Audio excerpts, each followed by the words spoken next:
Muy buenas a todos. Empezamos con la siguiente sesión. En esta ocasión vamos a hablar sobre el amplio abanico de todas las herramientas de datos y el mundo maravilloso del data.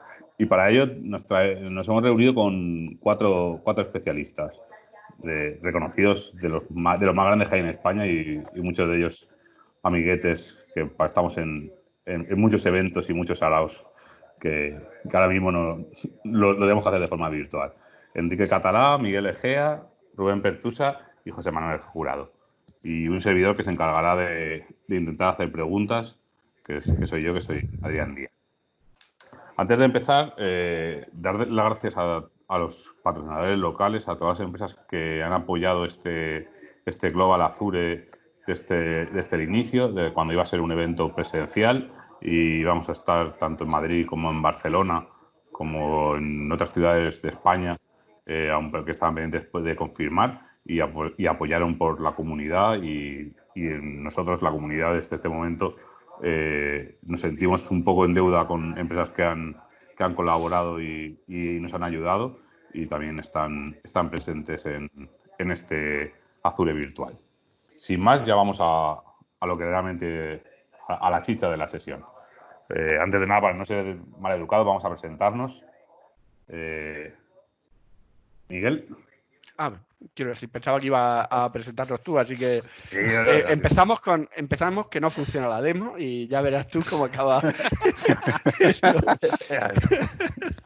Bueno, pues yo me llamo Miguel Egea, trabajo de Technical Advisor en SolidQ. Bueno, ahora creo que tengo otro nombre, pero yo me acordaré algún día, no es grave. Y me dedico al mundo de los datos desde hace más de 20 años. Colaboro con empresas de todos los tamaños en creación de data warehouse, en proyectos de Big Data y en un poquito de lo que ahora se llama Data Science y todo este lío que hay. Y ya está, Rubén. Muy buenas, mi nombre es Rubén Pertusa, soy el Lead Global de BI e Inteligencia Artificial en Dufry y además soy MVP de la parte de plataforma de datos y, bueno, organizador junto al resto de compañeros como Miguel y Enrique de saraos como el SQL Saturday, Madrid y demás. Perfecto. Enrique. Bueno, yo ahí acabo de ver el rótulo, que no lo tengo bien, pero bueno, estoy en el mismo equipo que Miguel Egea, como también he olvidado el nombre, no sé si es Technical Advisor o Technical Lead o algo así, en SolidQ, y bueno, mi parte es más enfocada a la parte de relacional y migraciones Azure y cosas así, ¿no? Que de lo que entiendo que igual hoy vamos a hablar un poquito. Y bueno, también soy MVP en la plataforma de datos de Microsoft. Y nada. Perfecto. José Manuel, cuéntanos un poquito. Por mi parte, bueno, yo soy ingeniero de escalación en la parte de SQL Database. Muy orgulloso y muy contento de poder compartir con vosotros este ratillo. Y igual que con Miguel, casi creo que compartimos, no sé si la misma edad, pero sí a lo mejor el número de años de experiencia, porque son más de 20 trabajando en el mundo de los datos. Ya soy mayor de edad. Ya. Yo creo que ya somos mayor de edad, yo creo que sí, no sé cuánto, pero vamos. Perfecto. Yo, cuando Dios dijo hágase la luz, debía 3 recibos. Genial.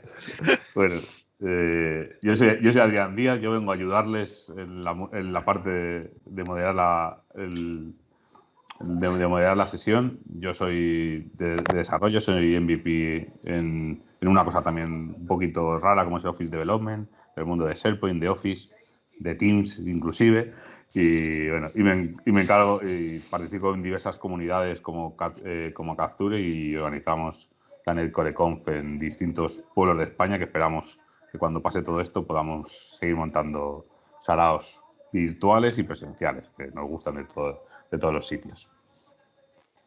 Vamos un poquillo ya. ¿Cuál va a ser la agenda de ahí? Vamos a hacer distintas preguntas sobre distintos servicios de data, o intentar aprovechar toda la experiencia y contenido que nos pueden contar, y haremos un repaso a los servicios relativos a datas y análisis que nos proporciona Azure. Vamos con la primera pregunta. No son las de 50 por 15 ni de eliminación. ¿Cuántos comodines tenemos? ¿Cuántos comodines que si nos quedamos aquí voy a crear la ceja para que se vea ahí? Vamos a ir. La primera. ¿Qué diferencias veis entre el cloud y el on-prem a nivel de SQL? ¿Qué os ha cambiado a vosotros de cuando estáis acostumbrados al SQL tradicional en vuestra infraestructura, al servicio que proporciona Azure? ¿Qué diferencias veis? Yo personalmente creo que lo principal es que ahora puedes elegir el tipo de despliegue que quieres en base a lo que necesitas. Antes tenías una ISO que tú instalabas y configurabas para usarla para lo que tú necesitaras, y ahora pues casi que puedes elegir, sabiendo la carga y el tipo de aplicación y arquitectura que vas a usar, puedes elegir el tipo de SQL Server que mejor se adapte, ¿no? Pues que si el hiperescala, que si el Synapse, que si, dependiendo de lo que vayas a hacer, tienes ya una versión que... Eso es lo que para mí principalmente más he notado, que directamente ahora tienes que pensar, a ver, oye, pues no sé vosotros cómo lo veis.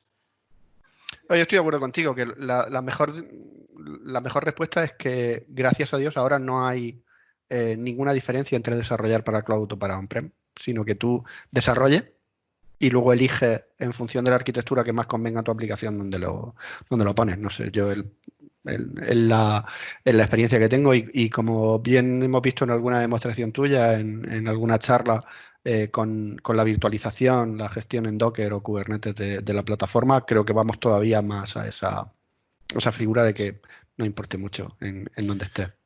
Incluso diría que a veces hay más cosas en cloud que en on-prem, o al menos más flexibilidad, ¿no? El tener que decir es cierre de mes y me espero un montón de gente consultando mis informes y demás, y no poder escalar al instante, o decir, es que todos los días a las 10 de la mañana tengo un pico y se queda colgada, se queda frita la máquina, y si pudiese simplemente escalar durante una hora un poquito más de CPU, o hacer un nodo, hacer una réplica y volver a quitarlo a la hora, prefiero pagar eso. Es que vas a tu CTO y le dices, van a ser 50 euros al día como mucho, y te dice, dame 10 euros. En on-prem es imposible.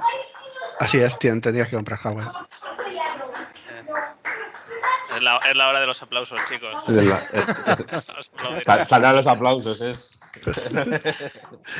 Para mí ha sido un cambio radical. O sea, un cambio radical en la forma de dar soporte incluso. Como es mi trabajo. Pero sí que es verdad que lo que comentáis, yo creo para mí el Cloud On-Premise ahora mismo es muy parecido. Lo único que hay ciertas diferencias. O sea, en Cloud, si quieres, puedes tener un sistema administrado y olvidarte los backups y olvidarte del tema de la alta disponibilidad o complicarte la vida y hacerlo, o usar los servicios, incluso no solamente lo que habláis antes, y no solamente el servicio de SQL, sino algunos otros más que tengamos. Así es. O la alta disponibilidad también es bestial. La alta disponibilidad, eso también es una cosa que también, vamos, desde mi punto de vista cambia radicalmente, ¿no? El tener la posibilidad de tener ahí el disaster recovery de otro CPD, o sea, es que hay un montón de sitios donde no se puede permitir tenerlo directamente. Y sobre todo también para la pequeña y mediana empresa también, Enrique. Sabes que, por ejemplo, si eres una pequeña empresa que quieres montar tu sistema rápidamente, puedes ir directo a usar el SQL Database, o que quieres migrar o consolidar, pues me voy a Managed Instance. Hay muchas opciones y cada uno pues tiene su diferencia, exactamente. Sí, lo que estoy 100% de acuerdo, porque es que no se puede estar de otra manera. Es decir, la revolución de la nube, lo que decía Rubén, con unos costes muy, muy medidos, sin tener que desperdiciar hardware, que tú puedas decir, quiero más madera o quiero más disponibilidad o todo ese tipo de cosas a golpe de clic. Cuando antes montar un clúster geográficamente disperso pues era un infierno para el que había que saber 14 idiomas, entre ellos tres idiomas muertos, arameo, en fin, había que saber, aparte de toda la trama TCP, y ahora es, pues eso, lo quiero geográficamente disperso, es impresionante.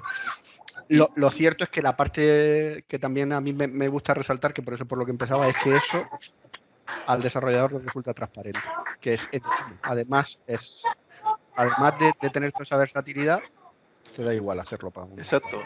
Por así decirlo, te saltas la burocracia que había que hacer o que hay que hacer cuando tienes un entorno con una infraestructura local en la que pues tienes que seguir un proceso que no quita que tengas un proceso parecido en la nube, pero al final no es el libre albedrío de ve, créate lo que quieras y ya veremos quién lo paga.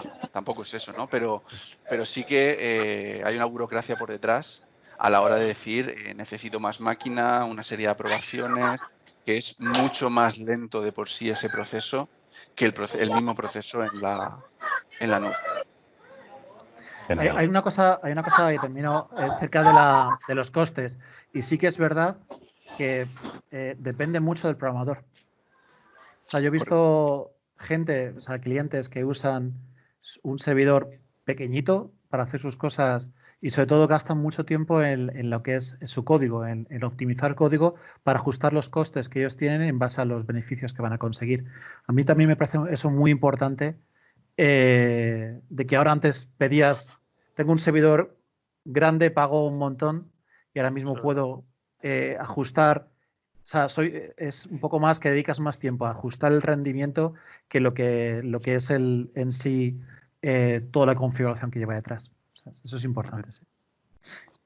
Genial. Mola. Muy chulas. Vamos a la siguiente pregunta, a ver si da para más. Pero bueno, casi se habéis adelantado un poquito. Habéis hecho un poquito de spoiler. A nivel de desarrollo habéis notado un cambio. No sé si queréis añadir algo más, algún apunte a lo último. Sí, bueno, la infraestructura como servicio me parece muy guay. Personalmente, para desplegar todo, digamos, y olvidarte, pues lo que hablábamos antes, ¿no? De que no tengas que pedirle al jefe dinero para provisionar alguna cosa, sino que puedas tenerlo ahí en minutos, en el momento en el que te diga, ok, puedes pagar, ¿no? Pero que no tengas que estar dependiendo de que te venga la compra que has hecho de no sé dónde y te la monten y demás.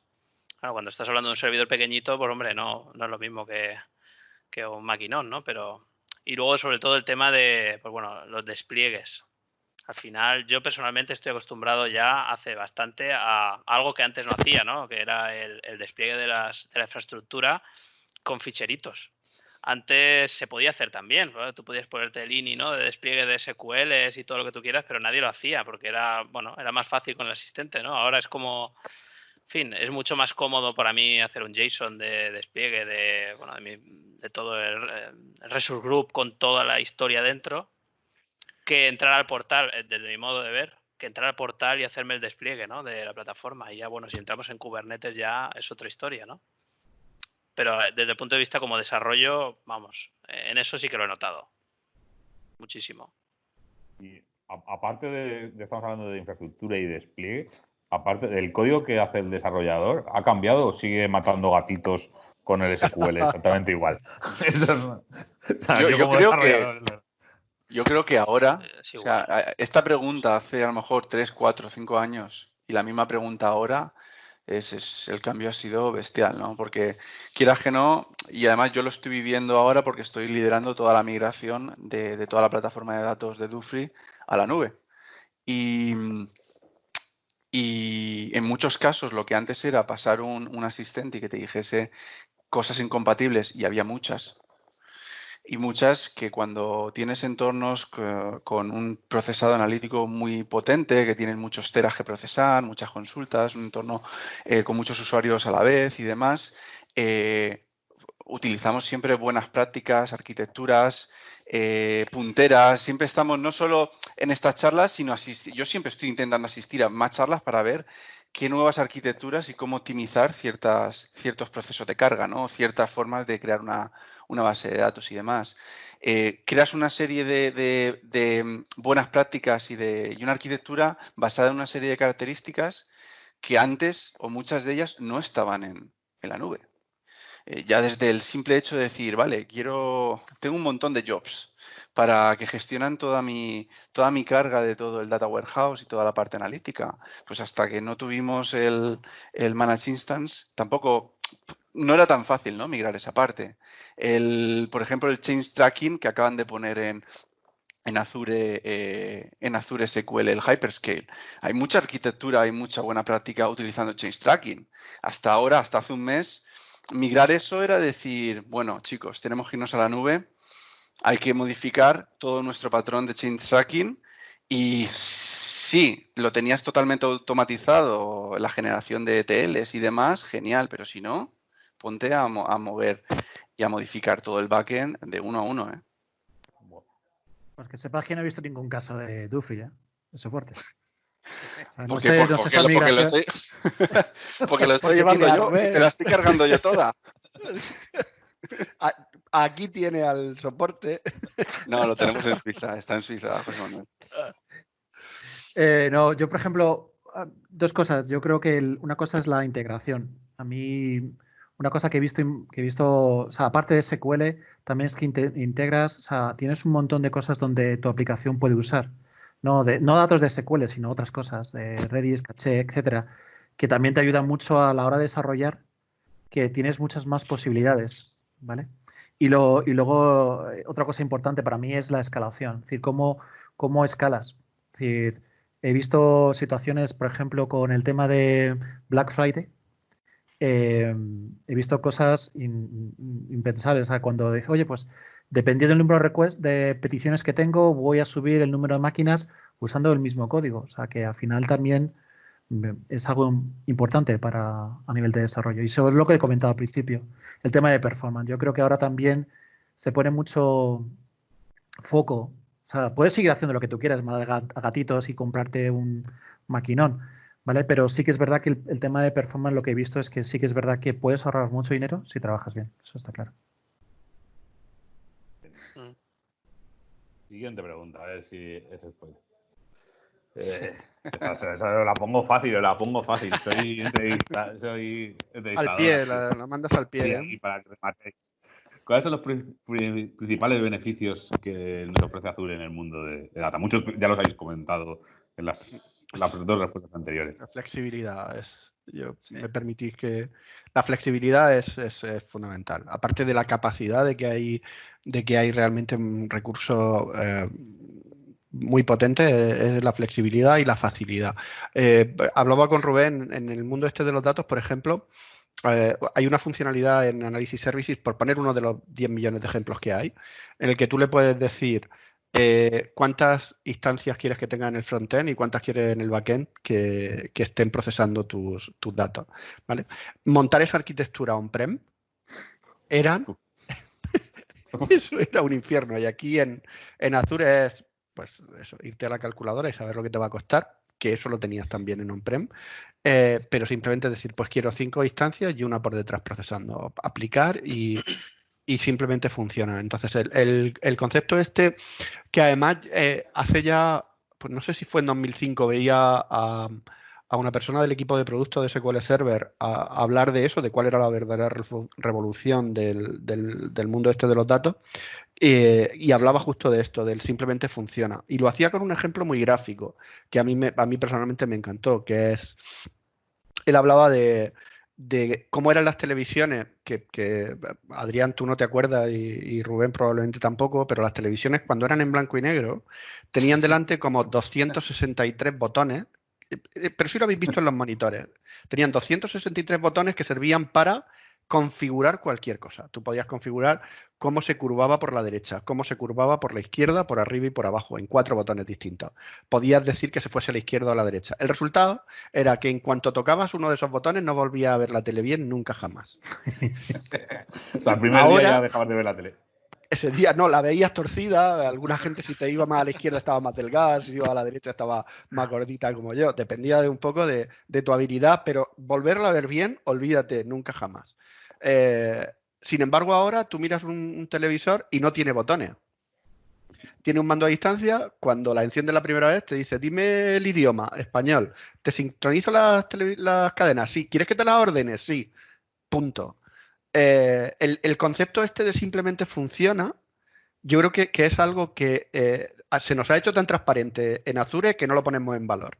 Es decir, que ahora mismo en el mundo de los datos, tú simplemente le das, crea el servicio y funciona adecuadamente. Este ejemplo que ponía de Analysis Services, ¿no? Entonces tiene muchas ventajas y podríamos entrar a nivel técnico en este detalle particular, pero como cosa así general, a mí me encanta eso del simplemente funciona. Y eso que la arquitectura, esta arquitectura que habla Miguel, tiene 10 años, y sigue siendo igual de válida. Es la arquitectura que monta ahora el escalador horizontal que tiene Azure Analysis Services y el que está montando también en Power BI Premium. Y antes es que había que meterse con Robocopy, con Kerberos. O sea, es algo brutal. Y es exactamente eso, ¿no? Que es si yo me quiero montar un clúster de Big Data, pues puedo decidir, tengo en parte de mi equipo a gente que puede controlar, que tiene los skills para montar ese clúster de Big Data y mantenerlo, puedo externalizarlo o puedo simplemente irme a una solución como la que estamos viendo ahora, montarlo directamente porque se gestiona prácticamente automáticamente. Sí, tendremos que aprender a mantenerlo, al menos el mínimo, un nivel mínimo, pero no tengo que buscar y perder ese tiempo en buscar a esa gente o esos skills en esa parte de montar esa infraestructura si no quiero. Si quiero, también te lo ofrece, ¿no? Es un poco, ¿te lo quieres guisar tú o quieres que te dejemos algo ya predefinido y sigues? Es el time to market y cosas que pueda llegar mi CTO o mi CEO y me diga, necesitamos hacer una prueba de concepto para ver si este modelo funciona, y no tener tiempo para montar toda esa infraestructura por debajo y simplemente querer probar cosas es algo que hace años era impensable. Sí, la verdad que sí. Hay Un poco más que añadir. No, Es que no se puede aportar mucho. Vamos. Genial. Sí, que lo hacéis ahí. Bueno, yo aportaría una cosa más que de Dale. hecho me lo preguntaron hace con este tema, ¿no? De principal beneficio y había, o sea, cuesta a lo mejor entender, ¿no? Pero te sale más barato al final irte a cloud muchas veces que tenerlo en on-prem, porque luego, o sea, tú lo tienes en on-prem, tú pagas tu licencia, ¿no? Y tiene un coste. Ese coste, la gente está acostumbrada, ¿no? El CTO de la empresa está acostumbrado a lo mejor a calcular el retorno de la inversión de esa licencia con esa máquina, que a lo mejor le dice, pero es que la amortizo a los 5 años, la amortizo a los 6 años. Pero cuando estás en Azure, el mismo coste, realmente, a los 5 años, ya no tienes la instancia probablemente que tenías en aquel momento, ni la máquina que tenías en aquel momento. Siempre estás en la última versión y siempre estás con probablemente una máquina muchísimo más superior a la que podrás tener on-prem. Entonces, fíjate que el tema del money, ¿no? Es algo también a tener en cuenta, como un beneficio en Azure.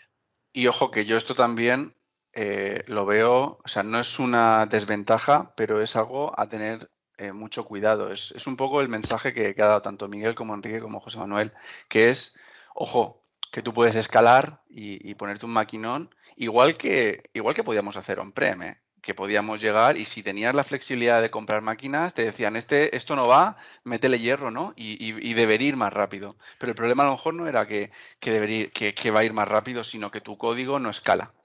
Y muchas veces esta flexibilidad de escalar hacia arriba, hacia los lados y demás en Azure, pues es un poco peligrosa porque se te puede ir la mano. O sea, yo vivo con el miedo de dejarme algún clúster de Spark aquí de no sé cuántos nodos y que mi CTO venga el lunes y me diga ¿esto qué es? ¿Esta cuenta quién la va a pagar?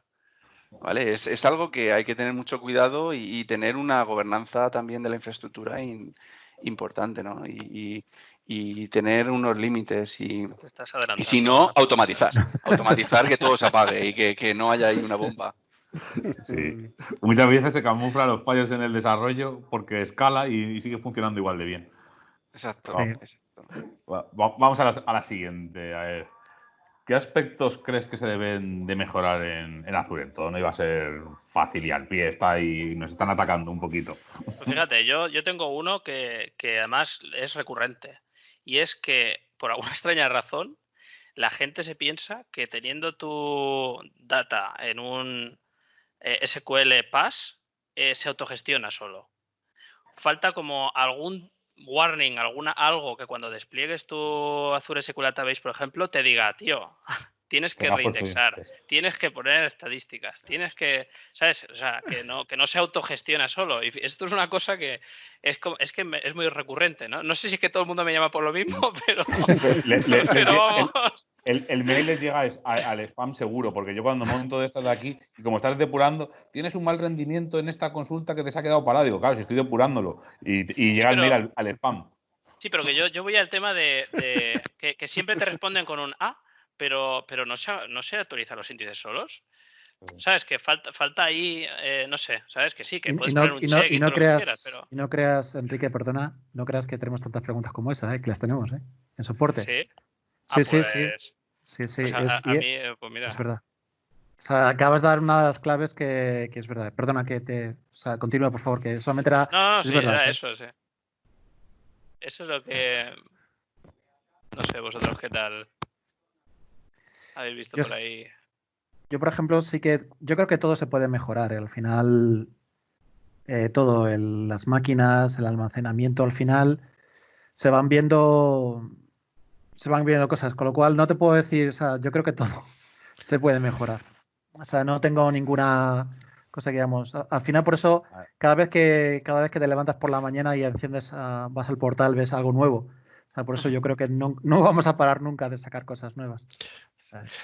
Y aparte porque vivimos los que estamos en este mundillo, José Manuel, ya un tiempo, hemos de ser conscientes que elegimos una profesión en la que 2 años es viejo, quiero decir, que es que esto es así y el que no se haya dado cuenta de eso está equivocado, que se busque otra cosa, porque esto es así. Yo muchas veces cuando quiero hablar de eso, de lo que tú estabas diciendo, cuento que cuando yo terminé la carrera Internet no existía. No es que no existiera, la red sí existía, pero no lo utilizaba ni el tato. Y quiero decir, era algo que, bueno, se veía en alguna universidad así de lejos y tal, pero entonces, ¿por qué digo esto cuando hablamos de los aspectos de mejorar Azure? Es que todo cambia y todo cambia muy rápido. Por ejemplo, ¿qué va a pasar cuando se democratice que el almacenamiento, en lugar de como ha pasado ahora con los discos SSD, que va 1000 veces más rápido que iba antes, cuando vaya a la velocidad de la memoria? Es que probablemente todos los productos tengan que cambiar su forma de hacer las cosas, porque cuando lo implementan con el paradigma de los recursos que hay ahora. Pero si ese paradigma cambia, todo lo que hay detrás cambia. Y lo que sí que es cierto es que vi del año 2019 unas slides de...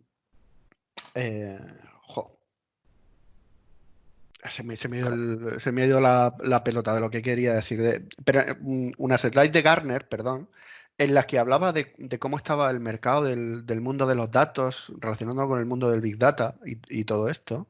Y el 87 o el 89% de los datos de los datos consultables seguían en el mundo relacional, ¿vale? Y Satya dijo en el Inspire de hace 7 meses que el 70% de la información del mundo estaba en silos. Entonces, ¿qué es lo que probablemente pediría yo que se mejorase en Azure? Y que seguramente estarán trabajando en eso, en que toda esa información, meterla dentro de Azure, sea cuanto más fácil mejor, de tal forma que podamos disponer de esa información, podamos incorporarla de forma más sencilla. Y lo cierto es que cada vez se trabaja más en eso. Si miras, por ejemplo, los conectores que tiene Power BI, no sé, Rubén, ¿cuántos tiene? 30.000. 400.000. No sé, tiene muchísimos. Te puedes conectar, mira, a mi cafetera. Pues te puedes hacer tú el tuyo. O sea, para empezar ya, te puedes hacer tu conector si quieres. No, pero yo creo que viene de serie para mi modelo de cafetera, creo que hay un conector. Porque sí. hay conectores para todo. Quiero decir con eso que seguro que hay 1000 cosas que mejorar, ¿no? Y a lo mejor me acusáis de poco crítico, pero es que por mucho que nosotros lo digamos, es que el equipo va delante de nosotros. Entonces, por lo menos delante de mí. Y los clientes, que muchas veces ves algo que nunca se te había pasado por la cabeza de que se podría hacer, ¿vale? Entonces, yo digo que yo creo que es todo que se puede mejorar, porque al final todo es para usarlo y que el cliente, cada uno tiene su principal problema, su principal causística de su aplicación, yo quiero hacer esto y es importante. Y por eso yo creo que ahora mismo donde se está poniendo el mayor esfuerzo, no es, antes se ponía el esfuerzo en la plataforma, ahora se pone más esfuerzo, fíjate, en la monitorización y en la migración de los datos. O sea, hay mucho más esfuerzo ahora por parte de Microsoft en incorporar monitorización porque saben que ya se está consolidando y ahora se pone mucho más la parte de la monitorización y la parte de la migración. También es importante en la migración pues ayudar a migrar mucho más datos más rápidamente y volúmenes grandes también. Bueno, yo aún así creo que hay cosas que mejorar. A nuestro equipo no fue nada fácil mover todo el data que tenemos de 12 teras a la nube. No fue fácil. Y eso seguro porque no creaste ningún caso de soporte con nosotros. Puede ser, sí, pero no fue fácil. Y mira que discutí con Miguel y con Enrique. Y bueno, cada arquitectura tiene su cosa. Y una arquitectura relacional, pues muchas veces no tiene las mismas características que una arquitectura más orientada al BI, ¿no? Más orientada a un data warehouse, donde no tenemos la misma forma de indexar o el mismo particionamiento, las mismas relaciones y demás. Y bueno, hay ciertas cosas que están muy orientadas al mundo relacional y no me pareció fácil. Se hizo, ¿vale? Pero no es algo que yo creo que puede ser aún más sencillo si queremos que la gente empiece a mover toda esa cantidad de datos que acaba de decir Miguel a la nube. Porque claro, ver toda la maravilla de ahora con Synapse incorporas todo, incorporas tu data lake, incorporas tu mundo relacional, lo lanzas con Spark, luego con un SQL, con lo que quieras. Pero claro, para sacar toda la chicha a todas esas tecnologías necesitas grandes volúmenes de datos. Y el mover esos grandes volúmenes de datos no me ha parecido, no me ha parecido sencillo. Y sobre todo porque luego hay una cosa que te acostumbras, ¿no? Y es, trabajas en local, trabajas con tu red interna y hay ciertas cosas que van muy rápido. Tú procesas tu base de datos, tú procesas tu cubo y no hay esa latencia de que se están subiendo los datos de on-premise a la nube. Pero claro, luego te pones a migrar o a hacer un entorno híbrido por limitaciones, ¿vale? Que no puedas tenerlo todo en la nube. Y claro, cuentas con esa latencia de subir cosas hacia la nube continua. Y se lleva un tiempo y a lo mejor ese tiempo no lo tienes. Y entonces tienes que cambiar toda tu buena práctica y toda tu arquitectura para paralelizar y minimizar todo ese tiempo. Se lleva su tiempo. Al final incrementa la complejidad de la solución. Nos la ha incrementado la complejidad de la solución en un paso y nos la ha mejorado en muchos otros, ¿no? Es un poco el mensaje con el que me quedo. O sea, al final la respuesta ha sido muy, muy positiva, pero no ha sido todo un mundo de rosaje como parece que estamos poniendo desde que hemos empezado la charla. Para nada. Vale, mola la visión crítica. Vamos a la siguiente. Me parece que cuando casca algo hay que llamar al equipo soporte, porque ahí no hay nada que tocar. O sea, obviamente ese es el problema también. Desde el punto de vista del cliente, pues eso. Si tienes un problema serio, ahí no puedes tocar. Si estás en on-prem, sí. ¿Sabes? Le das al botón, apagar la máquina, pero... No, cada vez hay más cosas. Cada vez hay más cosas que se trabaja y se va en base a la experiencia trabajando. Es decir, con lo que tú dices, que para tocar, sí que es verdad que tocar es tocar poco en el sentido de máquinas, de hardware. Tú puedes escalar, quitar, poner, pero sí que es verdad que cuando quieres ir un poco más a las tripas, pues lógicamente hay que proteger que eso no se caiga y que haya menos problemas. Por eso a lo mejor hay gente que decide ir directamente a infraestructura como servicio, porque ellos tienen más opciones. O sea, sí que es verdad que tiene sus cosas. Vamos a la siguiente, que hay bastantes preguntas y el tiempo se nos va a acabar, iba a decir. No llega ahí. Vamos a ver la siguiente. ¿Qué herramientas utilizáis para la depuración de errores? Un poco lo que estáis comentando de depuración, bueno, de errores, de apagar de máquinas, de un poquillo. ¿Cómo lo veis esta parte? Yo, bueno, comenta tú, empieza tú si quieres. ¿Tú soy yo? Sí, Yo Miguel. iba a suspirar a decir, Ah. soy yo WinDBG, no. No, ahí no vamos a llegar. Yo normalmente como el Azure Monitor es el que principalmente uso. Pero me conecto mucho con Visual Studio, fíjate. No sé, me pilla el gustillo. Tengo mis queries, en fin. Te estamos llevando al lado oscuro, Enrique. Sí, claro, no quiero salir. Yo es que soy un poco bicho raro, ¿eh? A mí me gusta más el coding que... Pero mira, el devenir de la vida, ¿no? Al final... me gusta... Yo soy un picatecla. Pues yo a lo mejor ahora en Azure estoy utilizando herramientas o al menos productos que antes no utilizaba para nada. Yo era muy fan del profiler, ¿no? Siempre decía que una charla sin profiler era una charla fallida. Y claro, luego ves y montarte todo tu sistema de monitorización on-premise, que lean trazas o que de repente pongan un X-Event cíclico, que lo guarde, que te cree una base de datos que lea todos esos X-Events, que te creas tú alertas, pues muchas veces, aunque tienes productos on-premise de SQL, ¿no? Como el MDW, pero nos gustaba mucho, y yo conozco a Enrique, a Miguel, a José Manuel, nos gusta mucho hacerte lo tuyo, ¿no? Te montas lo tuyo porque tus alertas son mejores que las que te pone Microsoft, ¿no? Y tu script de latencia, pues es mejor siempre. Y te lías a hacerte tu solución de monitorización en la que necesitas base de datos, necesitas disco, necesitas monitorización de la monitorización, necesitas que eso no falle, que no pare de cargar esos logs y esas historias. Luego vas a Azure y con un clic tienes ya todo montado y ahora yo no paro de usar, por ejemplo, el Log Analytics porque lo tiene totalmente integrado en la parte, por ejemplo, yo que soy en la parte más analítica, en la parte de Azure Analysis Services, de Power BI y demás, lo tiene integrado y puedes ver todos los contadores de rendimiento, todo lo que es los X-Events, todos. Y eliges tú el que quieras, los consultas, te haces una API en la que lo puedes leer con Power BI y toda esa arquitectura y toda esa infraestructura ya está montada, que en muchos casos era una pereza, era el volver a montarlo y el hacerlo que sea general para cualquier servidor, llevaba su tiempo. Yo estoy encantadísimo con ese tipo de productos y es lo que decía a lo mejor José Manuel, ¿no? Que cada vez se incorporan más y más productos de monitorización y pantallas y dashboards de Power BI donde te dice todo y en ese caso es un ahorro de tiempo brutal.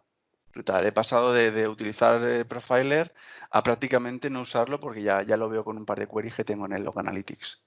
Claro, sí.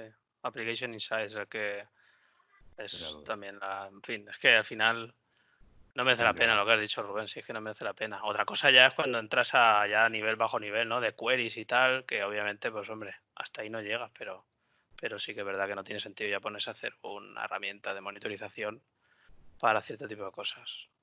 Y él te lo da, si es que... Pues imagínate que hay muchos clientes que siguen usando sus propias herramientas, ¿eh? O sea, no es broma. Si con todo lo que tienes... No, nosotros, si nosotros mismos, como SolidQ, nosotros vendemos una solución, pero está más enfocado a lo que precisamente no da Query Store, que es parte del propio producto. Query Store se queda a nivel de query dentro de una base de datos, pero si quieres irte al top de decir, pues tengo N bases de datos, N servidores en una distribución, ¿sabes? Tipo sharding, eso no te lo da. Entonces, para ese tipo de situaciones, soluciones, yo sí que veo, y de hecho nosotros ya te digo que vendemos eso, pero... ¿sabes? Pero ponerse a hacer ahí una de cero que haga lo mismo que ya tienes con... No sé. Es que es complicado, ¿eh? Si ya está hecho, utilízalo. Claro, No exacto. Exacto. En la base. Vale, sin nada más que decir, pasamos a la siguiente. A ver. Bueno, esta nos va a dar ahí, nos daría para una charla. Vamos a limitarla a 5 minutos. Si es antes que de Adri empezar, quería llegar a esta porque pregunta. Desde el principio, del esta- debate quería llegar a esta pregunta. queríamos llegar a esta. Esta es la cuestión. Si la pongo la primera, no damos ninguna más. Entonces, ¿SQL o no SQL? This is the question. Para mí, por mi trabajo, SQL. Fíjate, yo también, pero casi que depende, ¿no? Yo es que ahora soy de los del depende. Fíjate, antes era ahí, ¿sabes? Tenía hasta una imagen que me acuerdo que, bueno, hay un Travis Wright que, bueno, es uno de los que llevan, bueno, en fin, del equipo de desarrollo de SQL Server, dio una charla y me hizo mucha risa que además la charla se llamaba así, SQL o no SQL, y justo debajo había una foto de Batman pegándole una leche a uno que ponía why not SQL, ¿sabes? En plan de olvídate de chorradas, que lo que aquí vale es SQL, ¿sabes? Pero ahora no, fíjate. Yo creo que ahora soy del depende, fíjate. A ver, esto es, cuando tienes un martillo todo te parece un clavo. Si a mí me pregunta, yo me entretengo mucho con SQL Server, me siento cómodo, etcétera, etcétera. Pero depende de qué aplicación quieras hacer. Si, por ejemplo, lo que vas a hacer es almacenar documentos de fotografías o vídeos de YouTube para analizar lo que están diciendo, no tiene ningún sentido meterlo en un SQL para luego sacarlo, porque no ganas nada, lo único que haces es perder, pues eso lo metes en un lake y ya está. Lo que pasa es que tendrá que... para mí no hay debate entre SQL y no SQL. Si lo que tiene es dato estructurado, SQL. Y si lo que tiene es dato no estructurado, a un blob storage. Y si lo que tiene es semiestructurado, pues ahí lo que dice Enrique, depende. Si lo que vas a hacer con ese dato semiestructurado es almacenarlo y olvidarte de él, guárdalo donde quiera. Si lo que vas a hacer es hacer análisis profundo sobre cada una de las estructuras de esos datos y la estructura no está cambiando cada 5 minutos, mételo a SQL. Y si estás cambiando la estructura cada 5 minutos porque no tienes claro qué es lo que quieres y va cambiando generalmente, pues mételo en un no SQL, un tipo MongoDB o lo que sea, o Cosmos o cualquier cosa con interfaz de documentos y ya está. La historia es qué es lo que quieres hacer con eso y qué vas a hacer después con esos datos. Todo lo demás. Yo creo que al final estoy totalmente de acuerdo con lo que habéis dicho y muy de acuerdo con lo que ha dicho Miguel, lo de que al final todo parecen clavos, ¿no? Y y creo que es un poco nuestra tarea. Cada herramienta y cada tecnología al final se usa para sacar el máximo rendimiento al problema que tienes, ¿no? O al final es el deber de un arquitecto, intentar siempre utilizar la tecnología correcta y la arquitectura correcta, aunque sea una arquitectura nueva. Y yo sí que creo que hay muchos desarrolladores ahí en tu lado oscuro, Adri, donde bases de datos no SQL les ayudan brutal a generar una aplicación muy, muy rápido, a mostrar todos esos datos en interfaces web o en interfaces de aplicaciones y a guardarlos, a guardar esas fotos de la aplicación y guardarlas, ¿no? en la base de datos. Pero claro, luego quieres analizar esa información y ponte tú a hacer joins entre entidades no SQL. Y hazlo hazlo a lo mejor no con 10.000 registros, hazlo con una base de datos de 12 teras. Vale, es imposible. Yo creo que cada parte tiene su tecnología. Creo que es un deber aprender como arquitecto, aprender todo. Creo que van a llegar cada vez más y más orígenes no SQL que vamos a tener que integrar y que vamos a tener que analizar, integrar en esas buenas prácticas y saber cómo consolidarlo. No solo está muy bien, ¿no? la foto que vende Microsoft de no, tú ponlo todo aquí en el Data Lake y el Data Lake te lo soluciona todo. Y sí, no, y sabemos que está muy bien para demos, pero que luego en entornos de producción tienes que entender bien el origen para optimizarlo al máximo, ¿no? Entonces, aprender ese tipo de patrones no SQL, cómo traérnoslo y cómo guardarlos, creo que va a ser clave para empezar a integrar todas esas aplicaciones y esos orígenes que ya están saliendo, que ya son parte de los ecosistemas. y mezclarlos con toda la experiencia analítica que pueda tener un entorno SQL. Al final, el objetivo de lo que decía Miguel de cuando no es estructurado a un data lake, pues el objetivo al final de toda esa información es estructurarla. O sea, no, está muy bien que se quede no estructurada, pero el objetivo es estructurarlo para poder entenderlo, porque si no, no lo entenderíamos nosotros. Puede ser que ciertos algoritmos lo puedan entender porque no necesitan estructurarlo, pero un humano necesita que la información esté estructurada. Y muchas de las aplicaciones que tenemos y de los algoritmos que tenemos necesitan información estructurada. Entonces, sea al vuelo o sea a la hora de guardar, vamos a tener que llevarlo a ese entorno. Y eso es algo que va a estar a la orden del día en todo el tema del Modern Data Warehouse.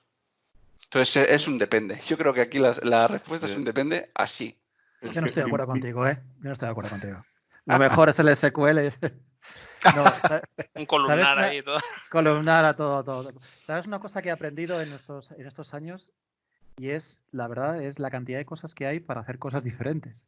O las mismas para performance. Por ejemplo, con Cosmos. Yo estuve en un curso hace muy poquito y me sorprendió el rendimiento que tenía, que era brutal. O sea, el tema de poder georreplicar, poner aquí las cosas, aunque también SQL lo tiene. Y me gustó muchísimo. Y ya fuera de bromas, sí que es verdad que, por ejemplo, esta mañana con un cliente dice, oye, pues yo quiero manejar los estados de mi aplicación. Y digo, oye, pues ¿has pensado usar Redis? Pero tú no eres de SQL. Digo, sí, soy de SQL. Pero, oye, a lo mejor Redis te gestiona mejor la gestión de los estados de la aplicación. Y sí que es verdad. Es decir, estoy de acuerdo con vosotros, no solamente con Redis, sino con Cosmos, y cuando salió el Databricks, que a veces tenemos algún caso de Databricks, digo, joder, ¿esto cómo es? Esto tienes núcleos de datos que tú puedes cogiendo de diferentes fuentes. Es una pasada. Sí. Estoy de acuerdo con vosotros fuera de bromas, que sí que es verdad que tenemos que aprender, y más aún porque, y tú has dicho una cosa muy, muy, muy clara, es acerca de los arquitectos. Es importantísimo, Rubén.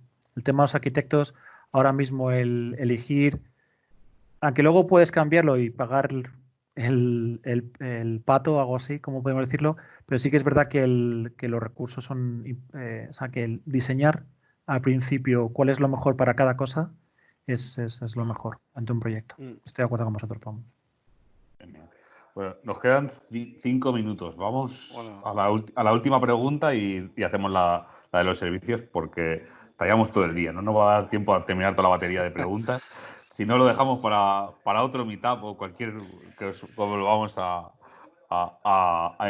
enganchar para hablar, que nos da para mucho.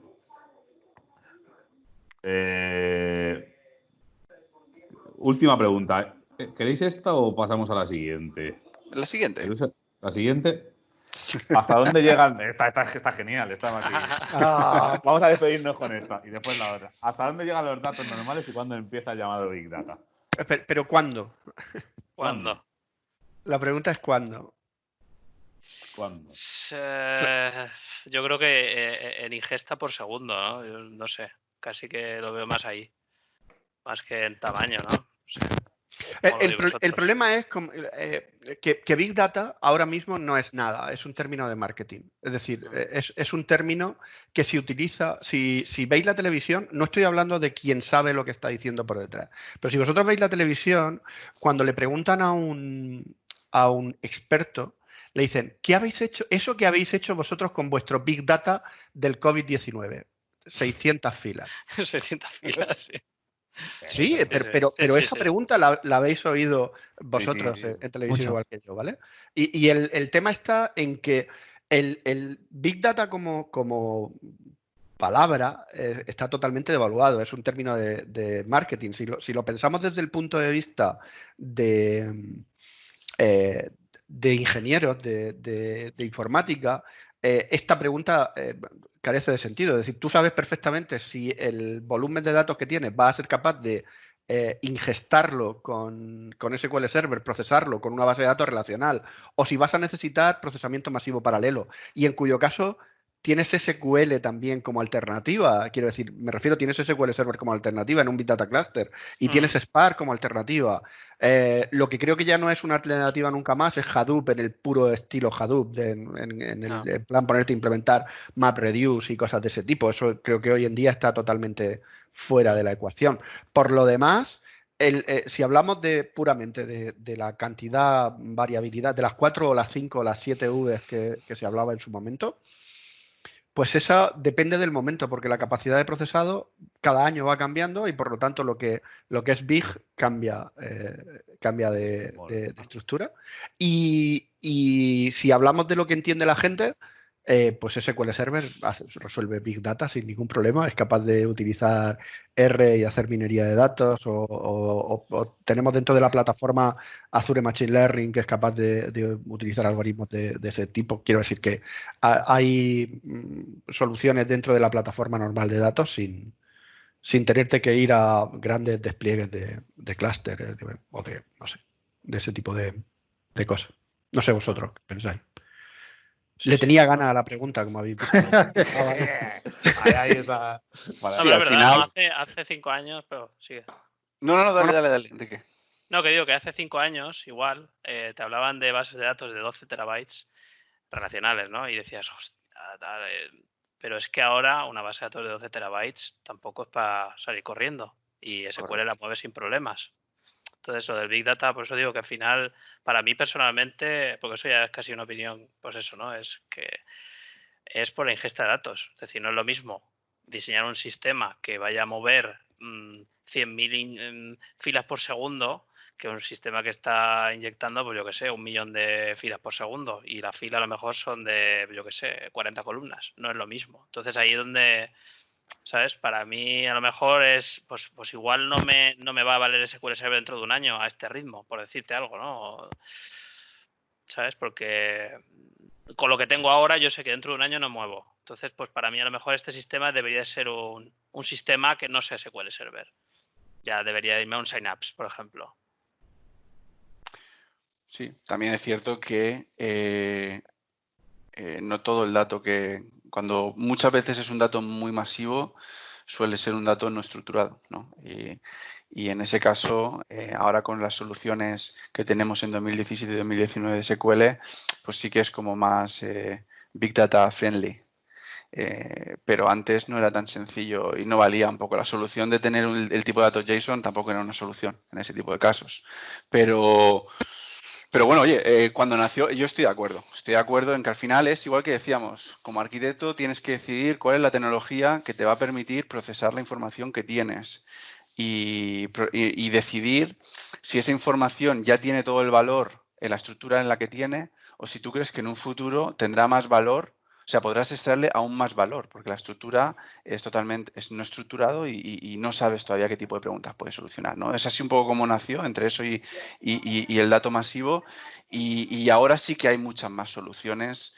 Y como decía Enrique, el dato hace 10 años, los teras no es lo mismo que ahora. Ahora estamos como mucho más acostumbrados a manejar ese tipo de información. Entonces, al final es decidir qué tecnología utilizar. Si quieres meterte en un proveedor como Microsoft con un SQL o quieres directamente irte a algo más open source, que también es un poco el origen de todo esto, pues también está en Azure, ¿no? Es un poco, elige tú el sabor que quieres y intégralo en toda tu arquitectura.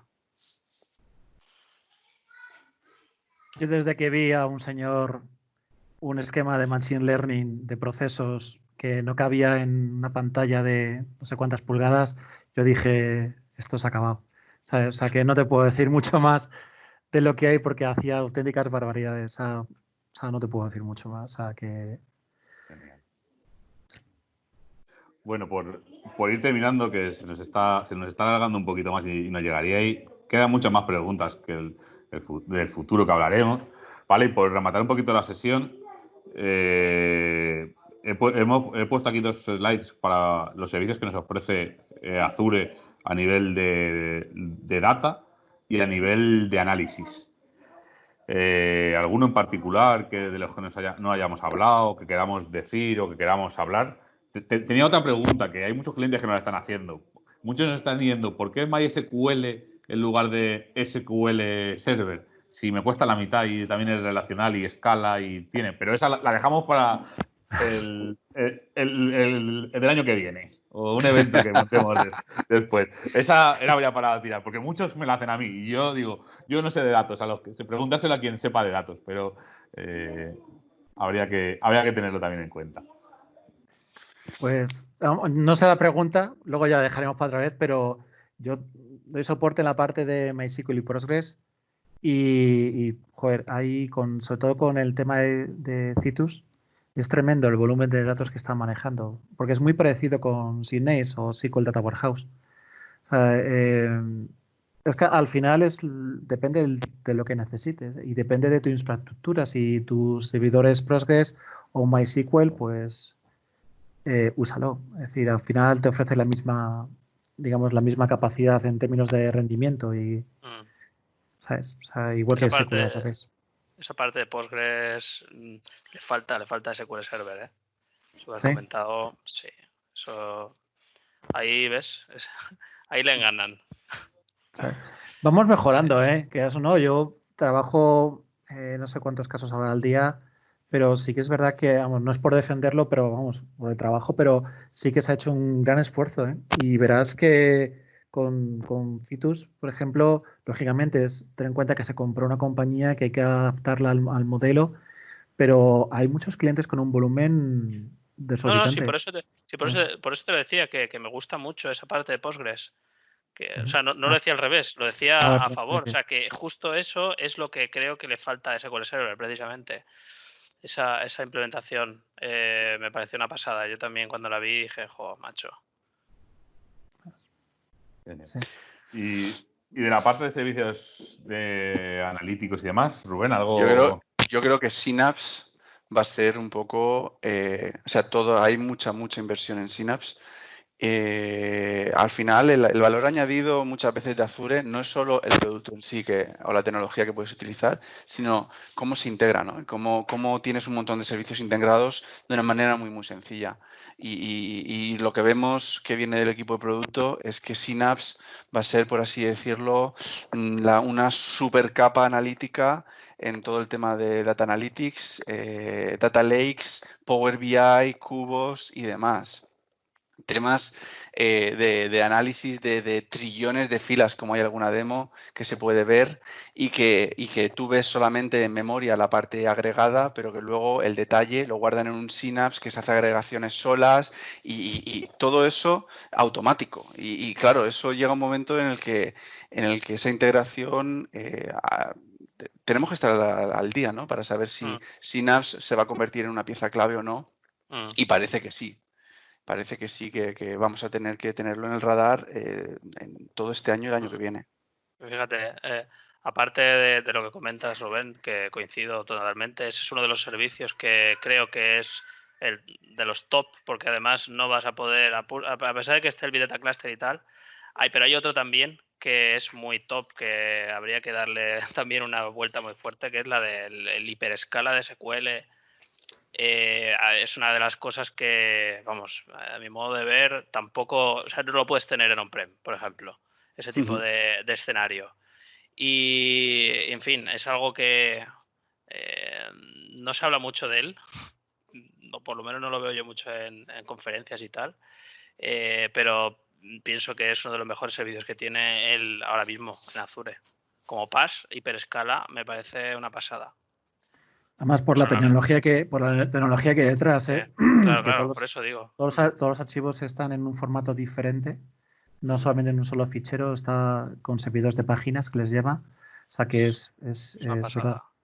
Y lo que tú decías, Rubén, acerca del Synapse, yo creo que es la respuesta. Yo creo que es el resumen a nivel de analítico. Yo creo que se ha visto que Synapse va a ser la respuesta al trabajo analítico. O sea, dentro de manejo de datos. Yo creo que es una respuesta y de hecho hay mucho cambio, hay mucho trabajo detrás que está haciendo ahora mismo por parte de Microsoft para hacer que este producto siga así digamos que crezca mucho más de lo que... Por eso lo que tú dices, dentro de un par de años o un año va a ser algo para revisarse. Genial. pues creo que con esto, si no tenéis mucho más que decir o poner, se queda para una segunda parte y buscaremos en algún lado donde podamos hacer un meetup o algo en la que podamos hablar. Para contestar lo de MySQL. Me ha dejado no sé, pensativo, yo qué sé, digo.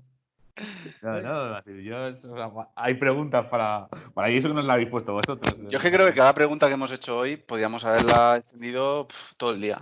De verdad, para meter al detalle. Nos ha pasado, yo he grabado 2 entrevistas más y en las 2 que he grabado nos podíamos haber tirado el doble de tiempo de lo que ha durado la entrevista.